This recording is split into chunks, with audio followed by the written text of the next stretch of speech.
Ang reading mo, Pisces, welcome back to our channel. Naway nasa mabuti kayong kalagayan while watching the channel.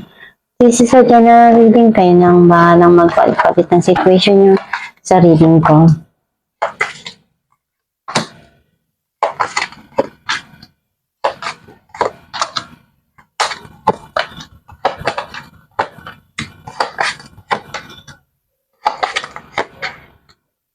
At the bottom of the deck, Judgment. I feel like yung nasa-sense ko na energy mo dito, andun yung mga bagay na nangyayari ngayon sa buhay mo na kailangan mong harapin, pagdesisyonan ng tama, at gawin ko ano yung nararapat na way na kaya mo doon na maibigay sa bawat sitwasyon na pumapasok ngayon sa buhay mo. Ang mensahe ng card mo, sobrang hirap, sakit nung naramdaman mo to. You feel broke inside. Sobrang napaka-hirap para sa'yo na pakawalan yung pain na to. Na-overcome mo naman at nalagpasan mo yung mga pagsubok na to. Natuto ka, nagpakatatag ka na kung ano yung mga dumating sa buhay mo na hirap or nasaktan ka man doon, alam mo na ngayon i-handle. Mas matatag ka na, mas matapang ka na.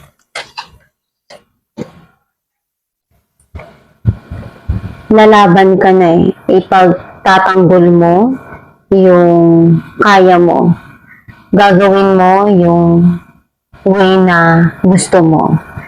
Babangon ka kahit anong sakit o hirap nung pagdadaanan mo. May bagong darating dito sa iyo na pwedeng communication, some of you, clarity dun sa mga nangyari sa sitwasyon na yun. Itong new beginning para sa iyo sa passion, magkakaroon ng spark sa relationship, or some of you may opportunity na igagrab mo or susimulan mo. Pwedeng creative arts, project na matutuunan mo ng attention mo. Nakita ko na sobrang napagod ka, na-stress ka, sumuko ka na. Kaya nagkaroon ng end doon sa sitwasyon na yun. Because andun yung you feel betrayed. Nakita ko na mas gusto mo na lang na baguhin kung ano yung mga bagay na masakit para sa'yo sa nakaraan. Ayaw mo nang isipin yung pain na yun kasi mas mahirap siyang i-remove kung nananatili ka dun. Iniisip mo na lang na baguhin yung mga bagay na hindi maganda.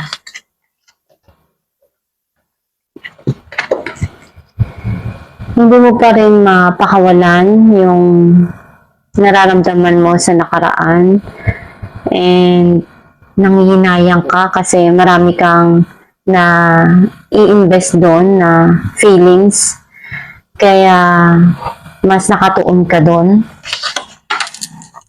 Clarify natin ang Three of Swords, Two of Pentacles, and Four of Cups. Andun yung nanghihinayang ka or may pagsisisi ka. And tinatry mo naman i-balance yung mga dumarating ngayon sa buhay mo. Some of you need to decide kung ano yung dapat mong gawin dito sa sitwasyon na to. Clarify natin ang Seven of Wands, the Hermit, and Page of Swords. Nakikita ko na andoon yung may mga binabalik-tanaw ka na memories, alaala na pwedeng masaya and hindi mo makalimutan. May mga inaalam, inaaral ka dito na kailangan mo na matutunan. Some of you pwedeng may nag-i-spy or inaalam kung ano yung ginagawa mo. Clarify natin na yung of Wands, Ten of Swords, and the Wheel. nagkaroon na ng end yung cycle na yun. May papasok na new cycle ngayon sa buhay mo, which is yung new passion para sa'yo. And nandun yung peace and harmony. Clarify natin ang Five of Swords. Justice and the Lovers. Nakikita ko na andun yung pagmamahal mo dun sa tao na to. Nagkakaroon na ng linaw sa iyo ngayon, yung mga gusto mong baguhin. Clarify natin ang strength. Two of Swords and Four of Pentacles. Naguguluhan ka pa right now sa mga desisyon mo na gagawin. Kasi hindi mo pa rin makalimutan yung nangyari sa nakaraan. Pwedeng yung person or yung situation. Pero mas matatag ka na ngayon na harapin yung mga pagsubok na dumarating sa'yo. And unti-unti mo namang na-overcome yun. Clarify natin ang Ace of Swords. Six of Swords and Eight of Pentacles. Nakita ko na yung pagsusumikap mo ngayon, mas pinagtutuunan mo yung trabaho mo o yung pera mo na mapaunlad, naghihil ka na rin, and you want to move on, kalimutan yung mga nangyari sa nakaraan, kasi mas malinaw na ngayon sa'yo kung ano yung dapat mong bigyan ng attention at harapin. Clarify natin ang Ten of Swords. The Moon and Queen of Swords. Nakikita ko na may mga gusto kang sabihin, itama dun sa sitwasyon, pero you keep it to yourself lang. Very emotional ka pa right now, kaya hindi mo pa magawa yun dahil nasasaktan ka pa rin dun sa mga nangyari na yun, sa sitwasyon na yun. Kasi alam mo sa sarili mo na niloko ka, sinaktan ka. Clarify natin ang Five of Cups. Four of Cups and Nine of Cups.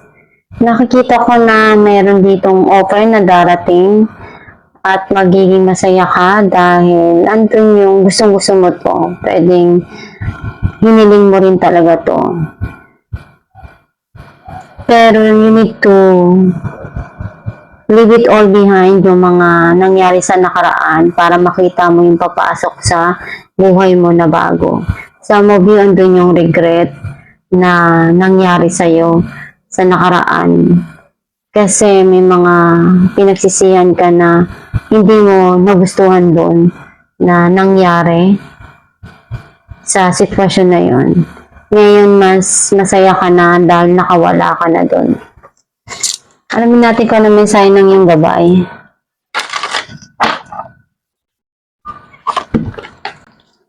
Cupid.